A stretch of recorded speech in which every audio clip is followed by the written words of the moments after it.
Assalamualaikum warahmatullahi wabarakatuh. Sebelumnya perkenalkan nama saya Muhammad Fikri Lambudo dengan NPM 0735241122. Nah, di sini saya sebagai ketua kelompok pada kelompok kami. Dan perkenalkan teman saya. Saya Aditya Putra Rahorin dengan NPM terakhir 117.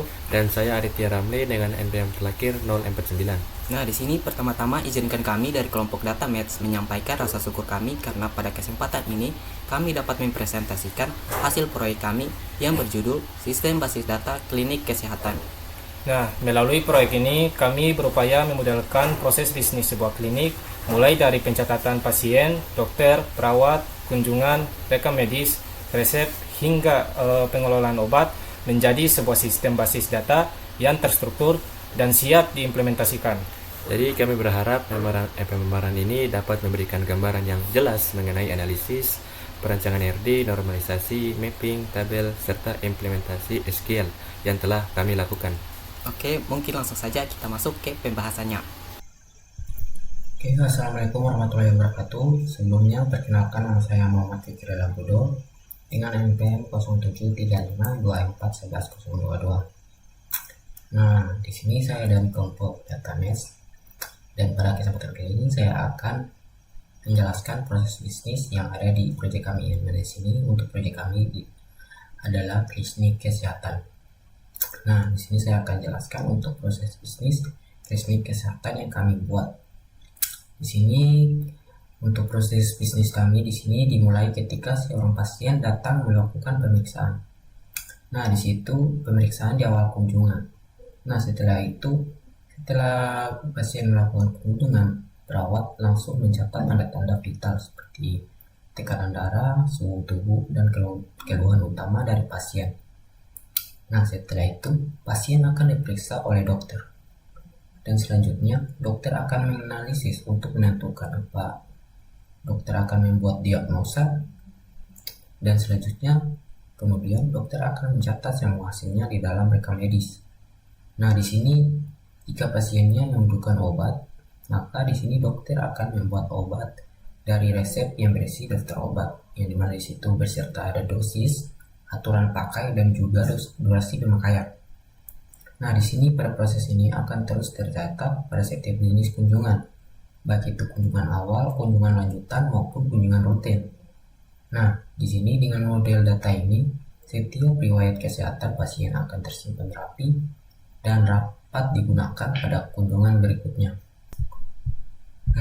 Oke, baik, di sini setelah saya menjelaskan untuk proses bisnis yang terjadi pada klinik kesehatan, selanjutnya saya akan memaparkan entitas-entitas apa saja yang terlibat pada proyek kami, yang mana di sini berdasarkan proses bisnis yang saya jelaskan atau berdasarkan proses bisnis yang kami buat.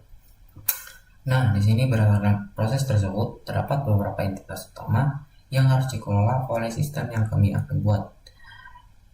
Yang pertama di sini ada entitas pertama ada pasien, yang kedua ada dokter, yang ketiga ada perawat, yang keempat di sini ada kunjungan. Di mana di sini kunjungan sendiri ada supertype dan subtype-nya. Nah, untuk supertype-nya ada kunjungan dan subtype-nya ada kunjungan awal, kunjungan lanjutan, dan kunjungan rutin. Yang kelima ada entitas rekam medis, yang keenam ada entitas resep, dan yang terakhir atau yang ketujuh di sini ada entitas obat. Yang dimana untuk setiap entitas ini dia punya peran penting dalam memastikan seluruh data di klinik kesehatan tersimpan dengan baik dan benar. Nah, selanjutnya saya akan memaparkan atribut dan unique identifier setiap entitas sebelumnya. Di sini ada 7 entitas.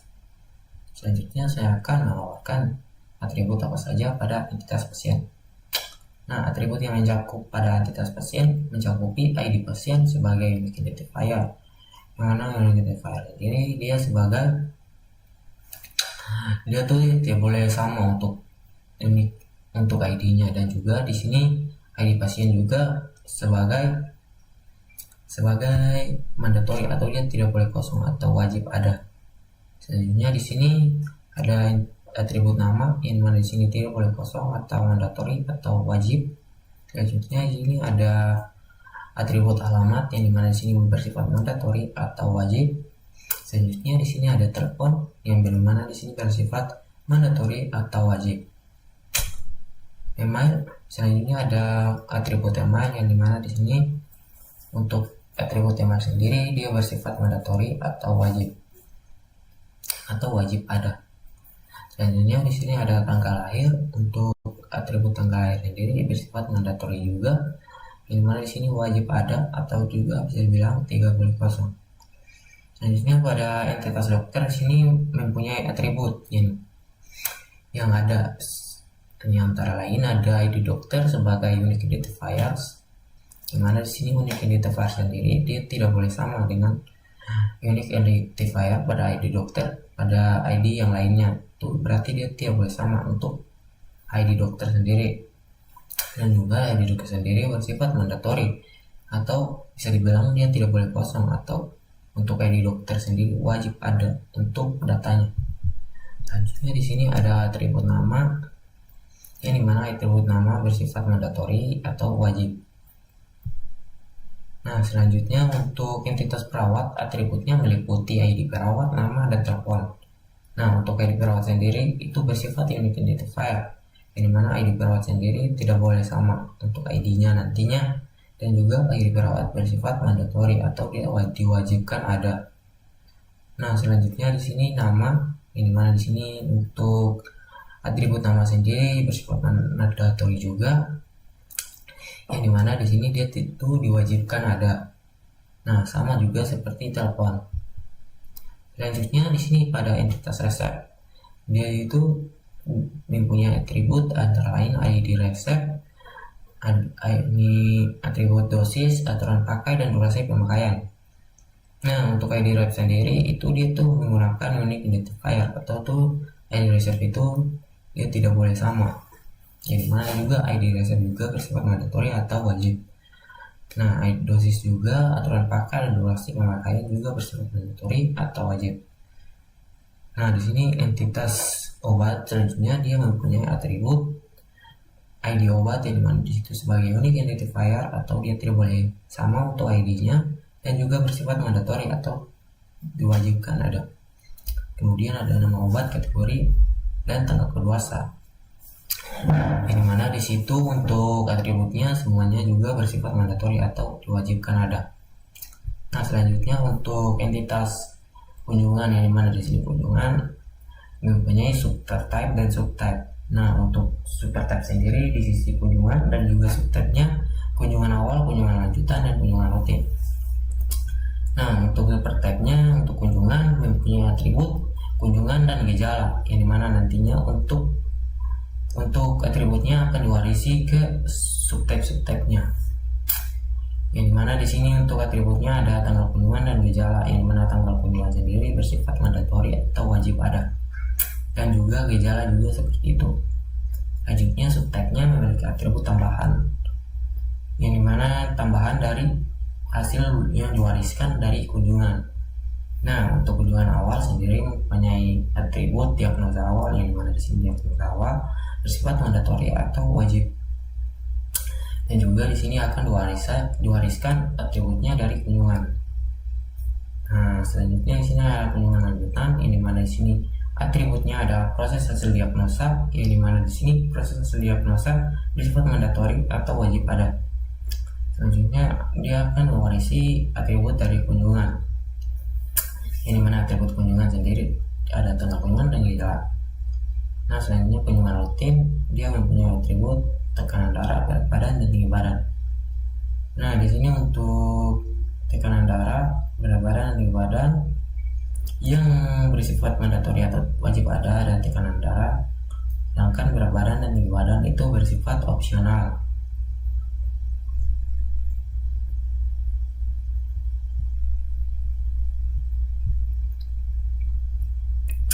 Nah, selanjutnya saya akan menjelaskan relasi antar entitas berdasarkan entitas yang sudah saya jelaskan dan atributnya. Selanjutnya saya akan menjelaskan untuk relasi tiap entitas. Nah, di sini berdasarkan entitas yang tadi kita temukan, di sini kami temukan beberapa relasi, di mana di sini relasi pasien dengan dokter, pasien dengan kunjungan, dan juga pasien dan obat, dan juga resep. Dan juga di sini ada relasi obat dan pasien, obat dengan resep, dan juga di sini ada resep dengan dokter, dan juga di sini ada perawat dengan kunjungan dan dokter dengan kunjungan. Dan juga ada, ya itu saja, mungkin saja saya langsung jelaskan untuk pasien dan dokter. Nah, untuk relasi pasien dan dokter di sini bersifat one to many, yang dimana di sisi obat, di mana satu pasien bisa memiliki banyak obat, dan satu obat hanya boleh dimiliki satu pasien. Selanjutnya di sini saya jelaskan untuk relasi pasien dengan dokter. Nah, untuk relasi pasien dengan dokter bersifat many to many, atau bisa dibilang satu atau lebih pasien bisa dilayani satu atau lebih dokter. Nah, begitu juga untuk dokter dengan pasien, bisa saja dokter melayani satu atau lebih pasien. Oke, selanjutnya saya akan jelaskan untuk relasi pasien dengan kunjungan, yang dimana di sini bersifat one to many, yang berarti di sini satu pasien bisa saja mempunyai banyak kunjungan, atau juga di sini bisa dibilang setiap kunjungan hanya boleh dilakukan satu pasien. Yang mana di sini untuk sisi pasien sendiri itu one, dan juga untuk kunjungan many. Selanjutnya saya akan jelaskan untuk obat dan resep. Yang mana di sini obat dan resep mempunyai kunjungan one to many, yang mana many sendiri di sisi obat dan juga one sendiri di sisi resep.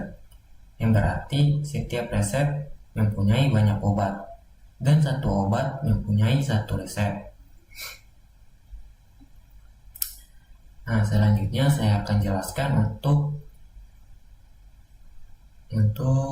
relasi resep dengan dokter. Yang dimana di sini untuk relasinya one to many, yang dimana berarti satu dokter bisa saja membuat banyak resep, dan satu resep hanya boleh dibuat oleh satu dokter. Selanjutnya saya akan jelaskan untuk relasi resep dengan pasien. Yang dimana di sini untuk relasinya adalah one to many, yang dimana sisi one sendiri dari pasien dan many sendiri resep. Yang berarti di sini satu pasien bisa saja mempunyai banyak resep, dan satu resep hanya boleh dimiliki satu pasien. Nah, selanjutnya di sini saya akan jelaskan untuk relasi dokter dengan kunjungan. Nah, di sini untuk relasinya one to many, yang dimana di sini untuk sisi dokter one dan juga sisi kunjungan many, yang dimana di sini relasi dokter ke kunjungan bersifat opsional, yang dimana berarti satu dokter bisa atau tidak melayani banyak pasien. Nah, dan kunjungan sendiri hanya boleh dilayani oleh satu dokter. Selanjutnya saya akan menjelaskan untuk relasi perawat dengan kunjungan, yang dimana di sini untuk relasinya one to many opsional, yang dimana one sendiri sisi perawat dan many sendiri di sisi kunjungan. Selanjutnya berdasarkan itu berarti di sini satu perawat bisa saja bisa atau tidak melayani banyak pasien, melayani satu atau lebih pasien. Sedangkan kunjungan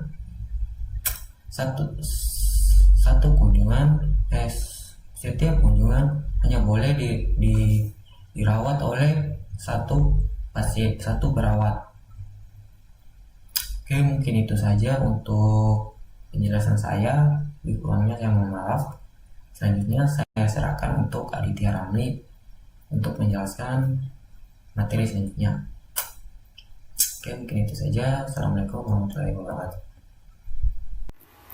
Oke, assalamualaikum warahmatullahi wabarakatuh.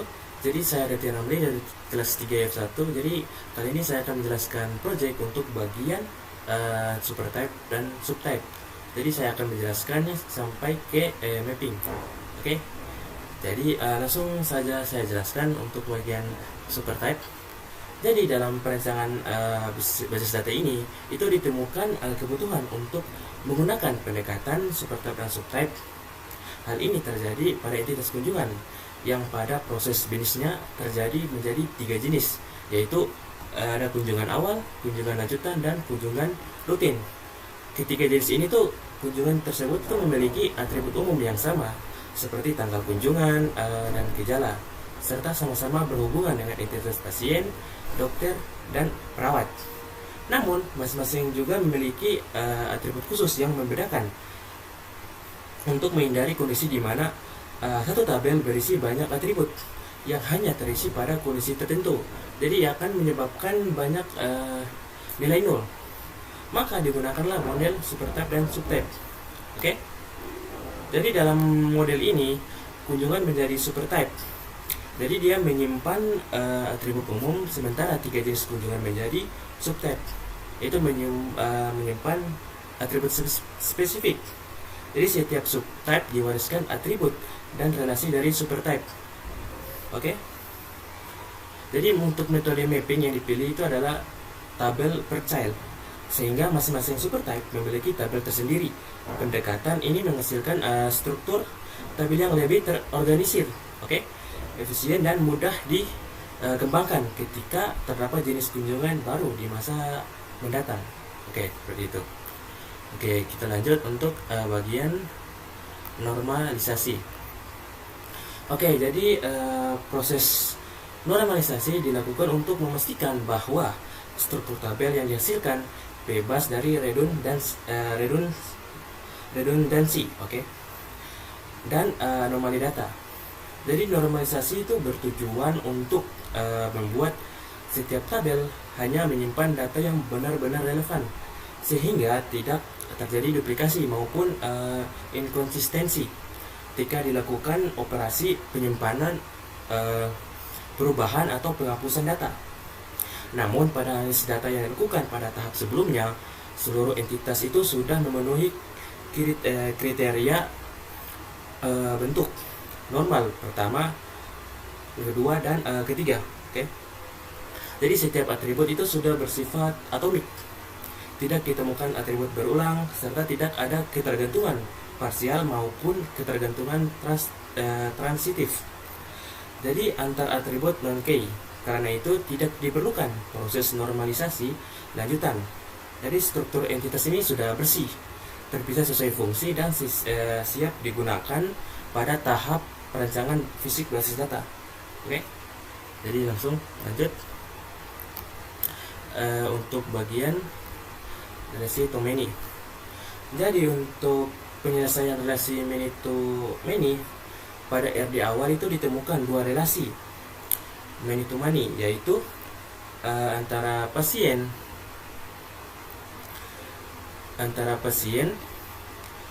dan dengan dokter, serta dokter dengan perawat. Jadi relasi many to many itu tidak dapat diimplementasikan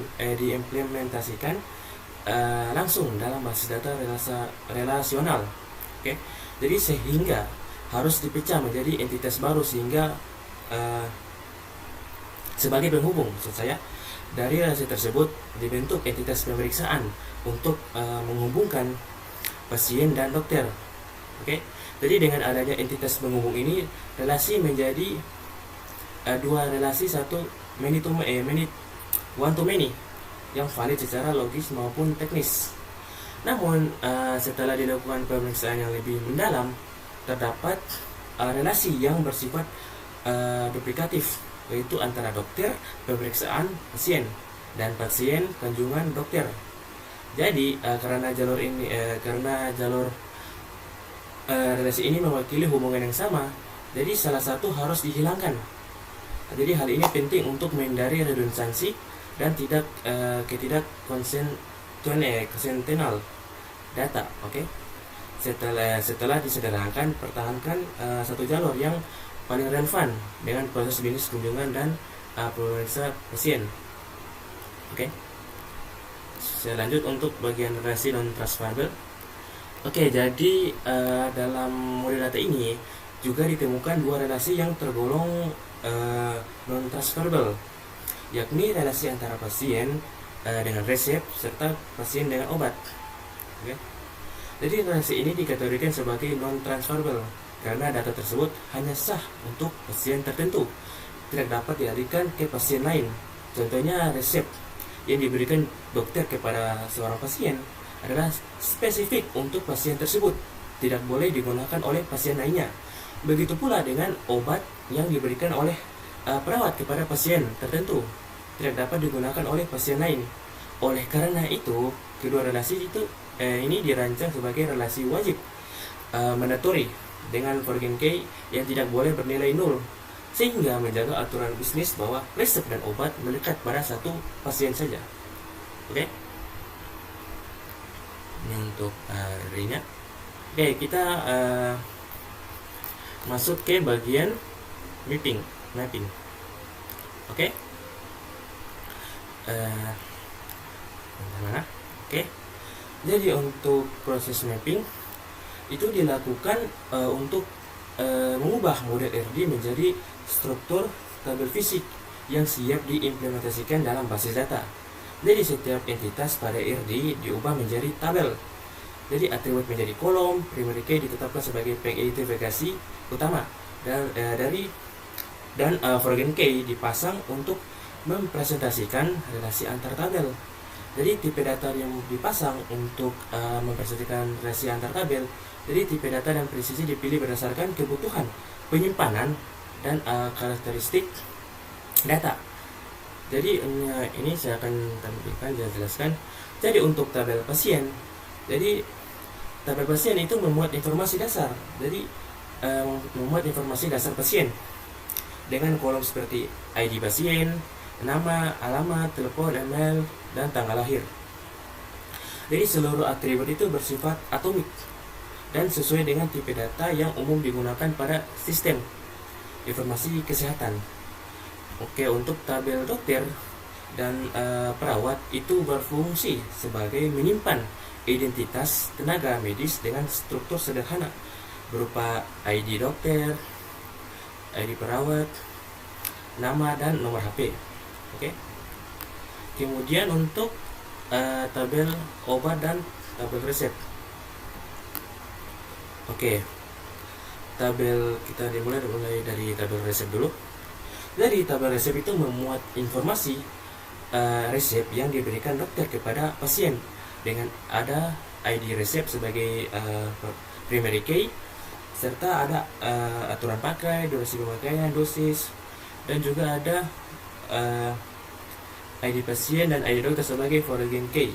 Oke. Kemudian untuk tabel obat, jadi ini terkait dengan resep dan pasien melalui Forgen key. Jadi ada ID obat, nama obat, kategori, dan ID resep. Oke. Oke, kita lanjut. Yang terakhir. Jadi untuk yang terakhir itu tabel kunjungan. Jadi untuk entitas kunjungan itu digunakan teknik mapping, yaitu tabel per child.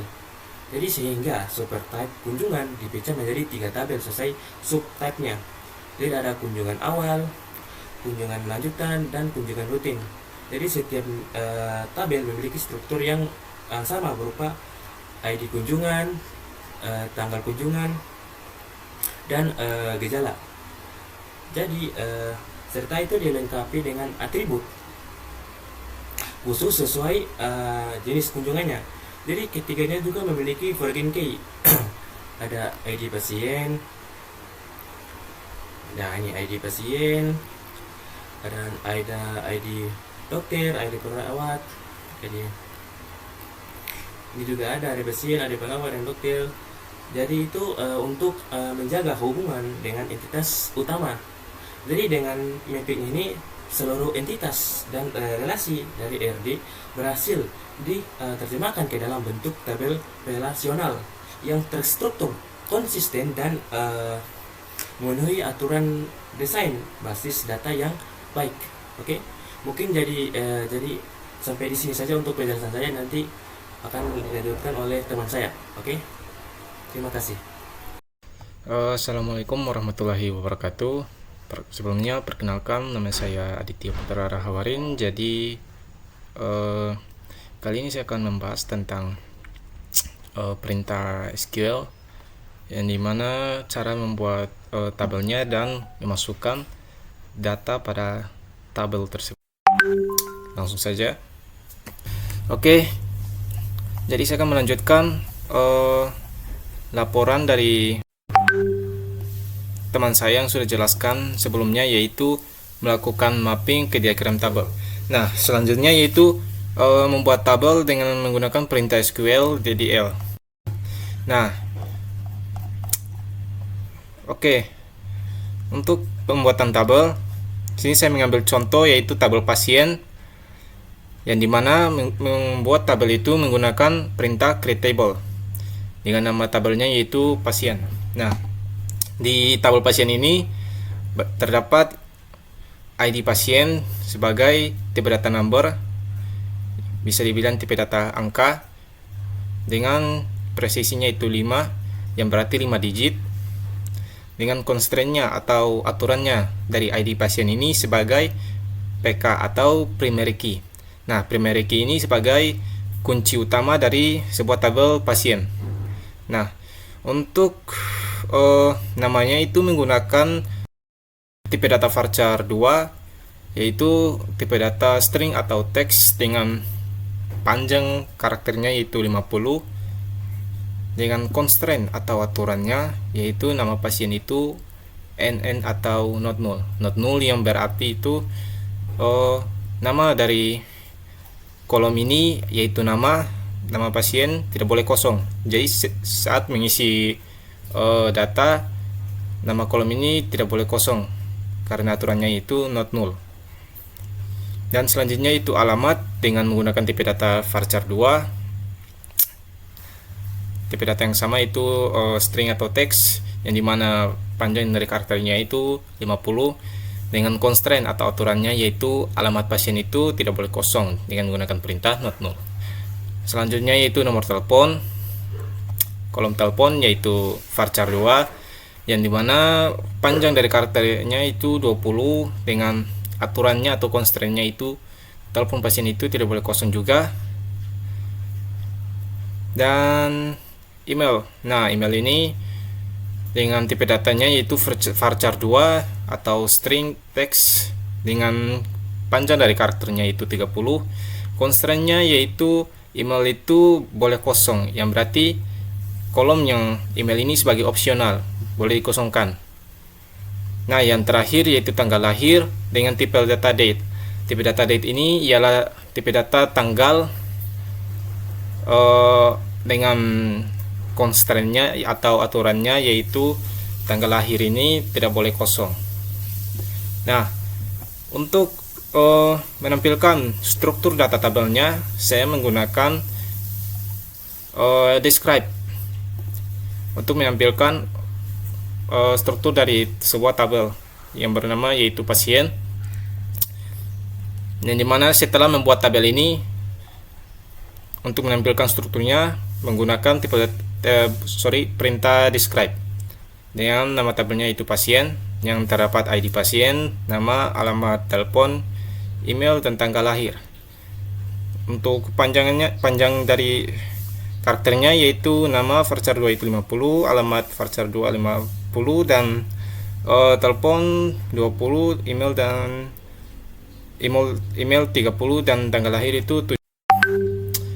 Nah, ID pasien ini sebagai tipe data number, sebagai tipe data angka yaitu presisinya yaitu 5 atau 5 digit, dengan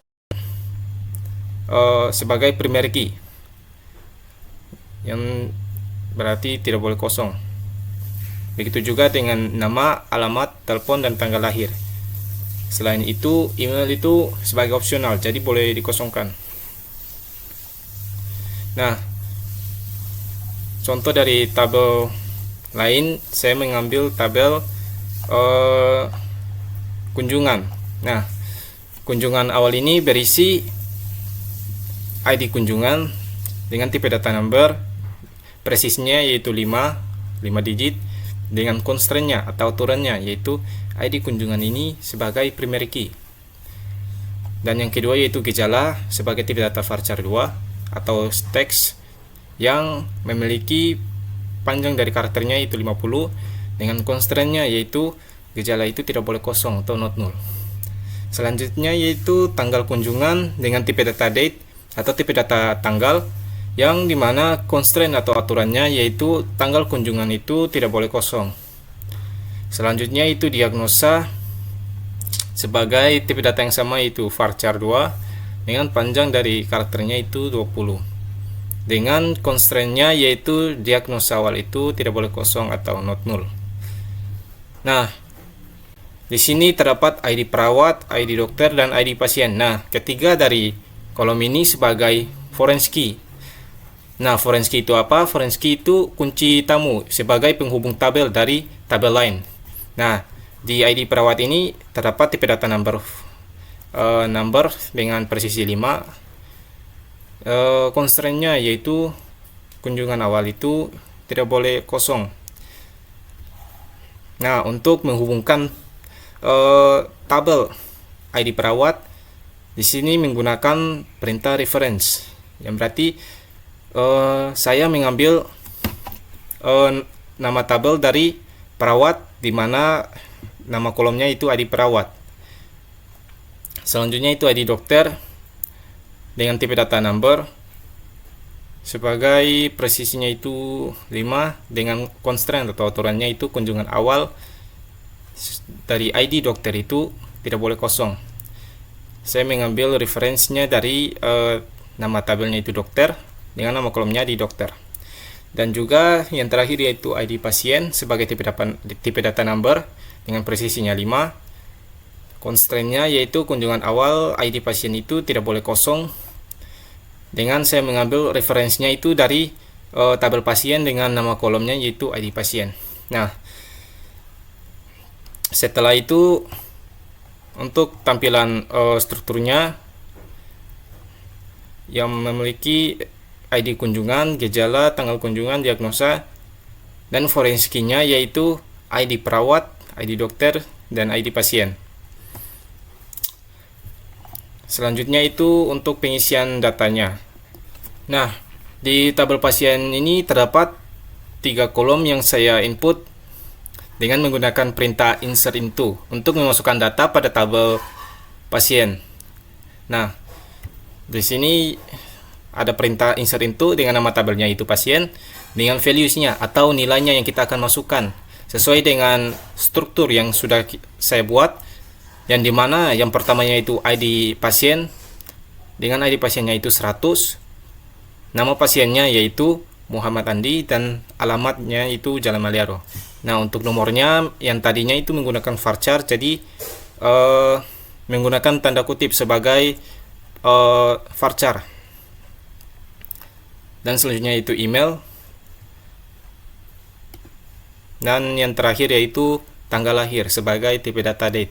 Nah, tipe data date ini untuk memasukkan datanya menggunakan to date, yang dimana dalamnya itu tanggal yang kita masukkan dengan formatnya itu day, month, dan year, supaya SQL tahu bahwa itu ialah tanggal, bulan, dan tahun. Nah, yang selanjutnya itu tabel kunjungan awal. Untuk memasukkan datanya sama menggunakan perintah insert into dengan nama tabelnya yaitu kunjungan awal. Nah, di bawahnya itu perintah value sebagai nilainya dari sebuah tabel yang sudah kita buat. Untuk mengisinya itu secara berurutan sesuai dengan struktur tabel yang kita sudah buat. Yang pertama itu ID kunjungan awal sebagai ID-nya itu 500, dan gejalanya yaitu demam tinggi dan tanggal kunjungannya sebagai tipe data date, yang sebagai perintah to date dengan pengisian tanggalnya itu varchar dengan formatnya itu day, month, dan year.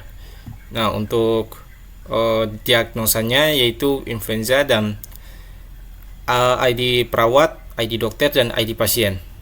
Dikarenakan saya sudah menggunakan foreign key untuk menghubungkan tabel lain dari tabel pasien yang tadi, menghubungkan ke kunjungan awal dengan menggunakan foreign key. Oke, itu mungkin saja dari saya. Saya akhiri dengan mengucapkan wassalamualaikum warahmatullahi wabarakatuh. Demikian pemaparan proyek sistem basis data klinik kesehatan dari kelompok kami. Kami berharap hasil kerja yang telah kami susun dapat memberikan manfaat, khususnya dalam memahami bagaimana sebuah proses klinik dapat dimodelkan ke dalam sistem basis data yang komprehensif dan juga konsisten. Kita langsung saja masuk ke kesan positif yang kami dapat selama mengerjakan proyek ini. Nah, dari saya sendiri, dari tugas ini, saya jadi lebih paham cara menyusun database dan melihat alurnya dengan jelas. Saya merasa cukup terbantu memahami relasi tabel dan proses kerja sistem setelah mengerjakannya. Dari saya, kerjasama dalam kelompok berjalan baik, dan itu yang membuat proses pekerjaan ini lebih mudah. Mungkin itu saja dari kami. Wassalamualaikum warahmatullahi wabarakatuh.